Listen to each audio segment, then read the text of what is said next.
Hi, I'm Kate Mortendijk, and I'm going to do a speech on cyberbullying. And today I've moved our area to the library, the public library, where I do a lot of research and study. So, about cyberbullying, I'm going to discuss what the legal definition is, what the statistics, the laws are, and what the extent of cyberbullying is, and the real people it's impacting. Okay, KJ, could you get in the room, the audience? Signs up.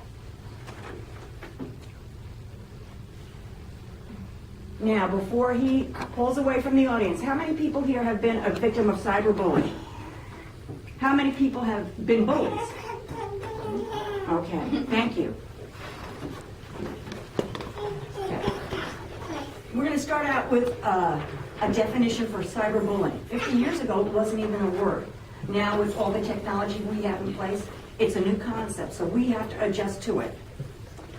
Cyberbullying refers to any harassment that occurs via the internet, cell phones, or other devices. Communication technology is used to inventory harm others through hostile behavior such as sending text messages and posting ugly comments on the internet. The National Crime Prevention Council defines cyberbullying as the process using the internet, cell phones, or other devices to send posts or text messages intended to hurt or embarrass another person. So that's what the definition is. Cyberbullying, when you look at it, what are some of the statistics behind it? Cyberbully victims are 2 to 9 times more likely to try to commit suicide. 75% have visited a website bashing another student. 58% of kids admit that someone has said something hurtful or mean about them, and that it's happened more than once. Girls are twice as likely to become predators or perpetrators as well as victims in cyberbullying. Only 1 in 10 victims will inform a parent or a responsible adult about being persecuted. 90% of teens say that they would ignore cyberbullying on a social network. 81% of young people think it's easier to cyberbully than to be a regular bully face-to-face. 80% of teens use cell phones to bully. 70% are seeing frequent bullying online. 43% of kids have been bullied at least once, and then 1 in 4 more than once. 65% of teens agree that cyberbullying is a very serious problem. So, looking at the statistics, it makes you wonder. Now, the extent of cyberbullying. Cyberbullying can be as mild as getting depressed that somebody said something hurtful to you. But it can go the whole gamut of drug abuse, alcohol abuse, depression, and severe social awkwardness, as well as attempts to commit suicide and actually committing suicide. So now we're going to take a look at the real people behind cyberbullying.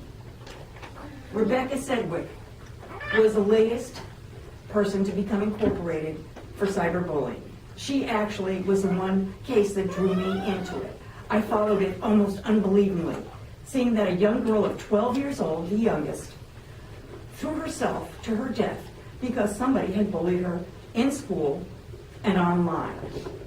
Her parents were aware of it, and unfortunately they could do nothing to stop it. Or could they? That's the problem. She died alone and scared.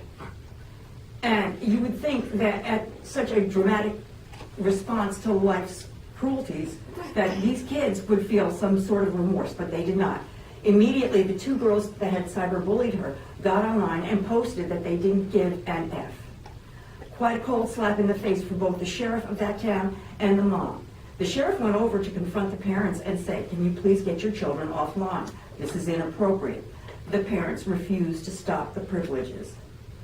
It goes to show the lack of awareness as to what's going on with cyberbullying. Probably they were in disbelief that this really was a valid thing. Anyway, back to the next case, and that would be Audrey Pott. She is one of the most dramatic cases of cyberbullying that I've been made aware of. She actually went to a high school party and was drinking Gatorade.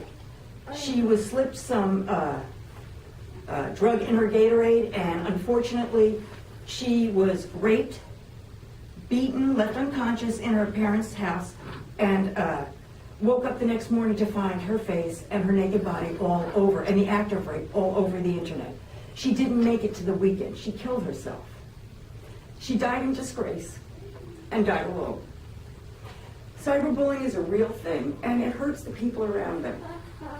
Parents are left without kids. I'm one of the lucky ones. I've had 2 kids that have been bullied, but both my kids are here with me today. So this is a really important issue for me, and I feel that it's important to let other people know that it doesn't go unnoticed.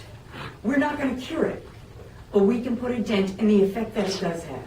And I thank you for your time and your attention in this matter.